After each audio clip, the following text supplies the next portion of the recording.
Starting में हम एक कोर्ट का सीन देखते हैं जहाँ पे देश के सबसे बड़े बिजनेसमैन रामकृष्ण राव को 25 लड़कियों का खून करने के बदले मौत की सजा सुनाई जाती है और उसने अपना गुनाह कबूल किया होता है। फिर हम एक हॉस्पिटल का सीन देखते हैं जहाँ पे वो न्यूज सुन के लड़की की तबीयत खराब होने लगती है। वो लड़की रामकृष्ण राव की बेटी होती है जो कि कोमा में थी। फिर हम जेल का सीन देखते हैं जहाँ पे रामकृष्ण राव का वकील बोलता है कि सर, आपने जब कोई गुनाह ही नहीं किया तो आपने उसे कबूल क्यों किया? आपने इतने लोगों की मदद की है, आपका इस तरह से अपनी जान लेना नाइंसाफी है। प्लीज केस को रीओपन करने के लिए साइन कीजिए। लेकिन रामकृष्ण राव मना कर देता है। फिर सीन शिफ्ट होता है और हम सीएम प्रताप सिंह राठौर की बेटी की शादी को देखते हैं जहाँ पे उसके पड़ोसी राज्यों के सीएम का बेटा आता है शादी अटेंड करने, क्योंकि उसके फादर कहीं बिजी होते हैं और वो प्रिया को किडनैप कर लेता है। जैसे ही ये बात प्रताप सिंह को पता चलती है वो वहाँ पे सिचुएशन संभालने के लिए अपने ताऊ की जान ले लेता है ताकि उसकी लोगों के सामने बेइज्जती न हो कि सीएम की बेटी को कोई भगा कर ले गया।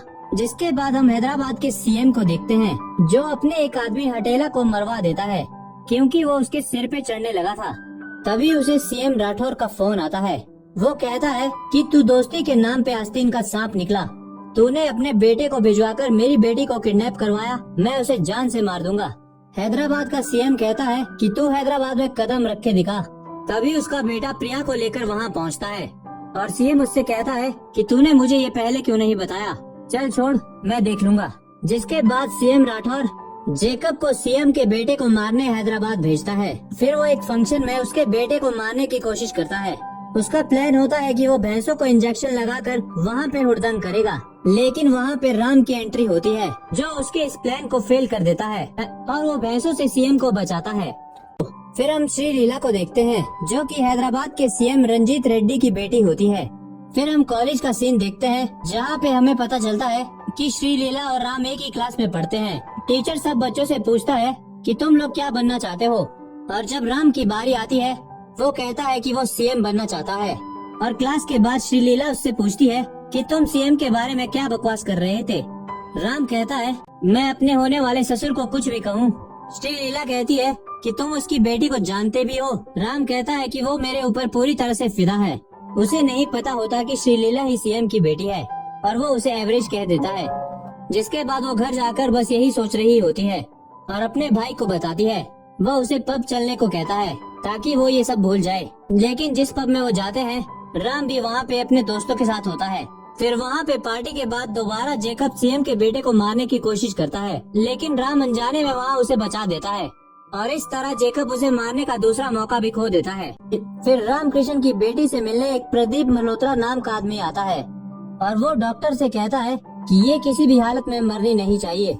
और दूसरी तरफ जेकब के अड्डे में पुलिस पहुंच जाती है और उसके आदमियों को मारकर उसे पकड़कर सीएम के पास ले जाती है। फिर हम कॉलेज का सीन देखते हैं जहाँ पे राम सीएम की बेटी के बारे में कुछ कह रहा होता है और श्री लीला भी वहीं पे वो सुन रही होती है और वो उसे अपने घर में फंक्शन के लिए इनवाइट करती है ताकि वो उसे सबक सिखा सके। और नेक्स्ट डे हम देखते हैं कि सीएम रेड्डी ने अपने बेटे की मंगनी रखी होती है और वो उसे लाइव सीएम राठौर की फैमिली को दिखा रहा होता है। तभी श्री लीला के पास उसका नौकर आता है और कहता है कि आपका कोई क्लासमेट आया है और श्री लीला उसे अंदर बुलाने को कहती है। दूसरी तरफ सीएम रेड्डी और उसका भाई संजीव जेकब को मार देते हैं। तभी वहाँ पे इंटेलिजेंट एसपी रघुवीर आता है जो उसे बताता है कि ये जेकब नहीं है, ये तो उस हटेले का भाई है जिसे आपने मरवाया था। ये सुनकर वो लोग चौंक जाते हैं। रघुवीर उसे बताता है कि जेकब उसे मारने आ रहा था, लेकिन राम ने उसे और उसके साथियों को रास्ते में ही मार दिया। उसके बाद वो सीएम राठौर से मिलने गया था जहाँ पे उसने उससे एक डील की थी कि अगर वो उसकी बेटी को छुड़ा के लाता है तो वो उसे आधा राज्य दे देगा। तभी उस शादी में एंट्री होती है राम की, जो वहाँ पे सारे गुंडों की अच्छी तरह से धुलाई करता है और प्रिया के साथ साथ श्री लीला को भी वहाँ से किडनैप करके ले जाता है, जिससे वो दोनों सीएम ही चौंक जाते हैं कि ये क्या हुआ। जिसके बाद वो दोनों सीएम आपस में मीटिंग रखते हैं और राम को साथ मिलकर मारने का डिसाइड करते हैं। फिर राम उन दोनों को लेकर अपने गांव पहुंचता है। वहाँ पे सभी लोग उसका स्वागत करते हैं। श्री लीला कहती है कि आपको शर्म नहीं आती कि आपका बेटा किसी और की बेटी को किडनैप करके लाया है और आप लोग तालियां बजा रहे हैं। जहाँ पे राम का बाप मणिकंता राजू उसे सारी कहानी बताता है। जहाँ पे सीन पास्ट में शिफ्ट होता है और हम उन दोनों सीएम को देख पाते हैं जो कि प्रदीप से हेल्प मांगते हैं अपना काला धन व्हाइट करवाने के लिए। और वो उन्हें आइडिया देता है कि आपका काला धन एक ही तरीके से व्हाइट हो सकता है। वो तरीका है रामकृष्ण की कंपनी के जरिए, क्योंकि उसकी मार्केट में ऐसी इमेज है कि कोई सोच भी नहीं सकता कि उसके पास काला धन भी होगा। रामकृष्ण एक बहुत ही बड़ा बिजनेसमैन होता है। राम के पिता मणिकंता का एक बहुत ही अच्छा दोस्त होता है और उसके वहाँ पे वो एक फंक्शन अटेंड करने आया होता है। इसी का फायदा उठाकर सीएम उससे मीटिंग रखवाते हैं और उसे अपना काला धन व्हाइट करने के लिए कहते हैं, लेकिन रामकृष्ण साफ साफ मना कर देता है और उसके जाने के बाद वो उसे बर्बाद करने का प्लान बनाते हैं, जिसमें वो उसकी कंपनी में ड्रग रखवाते हैं और कुछ लड़कियों को खरीद कर उसके खिलाफ शोषण का आरोप लगवाते हैं, जिससे पूरी दुनिया में उसकी इमेज डाउन हो जाती है और उसके खिलाफ केस हो जाते हैं। और फिर वो दोनों सीएम मिलके उन लड़कियों को मरवा देते हैं और इसका इल्जाम भी वो रामकृष्ण के सर पे ही डालते हैं और वो उसकी बेटी को टॉर्चर करते हैं ताकि वो ये गुनाह कबूल कर ले और अपनी बेटी के खातिर वो उनकी ये शर्त मान लेता है। और ये स्टोरी सुनकर वो लड़कियां भी रोने लगती है। फिर राम का पिता उसे बताता है कि उसने अपने दोस्त को बेगुनाह साबित करने के लिए ये सब कुछ किया है, इसीलिए उसने अपने बेटे को वहाँ पे भेजा था। श्री लीला कहती है, पर अगर आपके बेटे को कुछ हो जाता? राम का बाप कहता है कि अगर उसे कुछ हो भी जाता तो मुझे उसके ऊपर फक्र होता।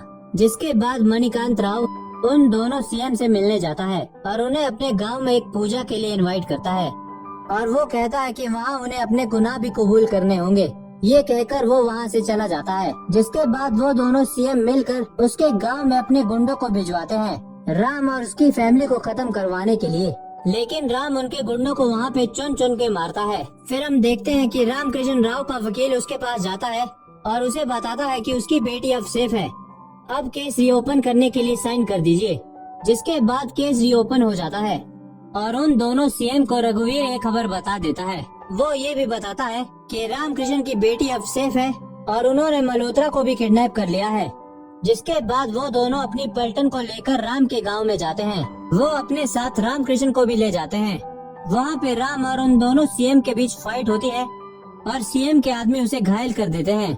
जिसके बाद गांव के सब लोग रोने लगते हैं और जैसे ही उसके गुंडे राम का सर काटने वाले होते हैं तभी वहाँ पे राम के जैसे दिखने वाले एक और आदमी की एंट्री होती है और वो वहाँ पे उन सबको मार देता है सिवाय उन दोनों सीएम के। वो बंदा और कोई नहीं बल्कि रामकृष्ण की बेटी का प्यार होता है और ये बदला लेने का प्लान राम और उसने मिलके बनाया होता है। तभी वहाँ पे मीडिया आ जाती है और वो दोनों अपना गुनाह कन्फेस कर लेते हैं। जिसके बाद रुद्र प्रताप उन्हें बताता है कि आपने मोरक्को देश के बारे में तो सुना होगा, वहाँ के सबसे खूंखार डॉन डेनियल के बारे में आप लोगों ने तो सुना होगा। सीएम कहते हैं कि उसका इससे क्या लेना देना। रुद्र प्रताप कहता है कि इसने उसे भी मार दिया और इसी के साथ ये मूवी खत्म हो जाती है।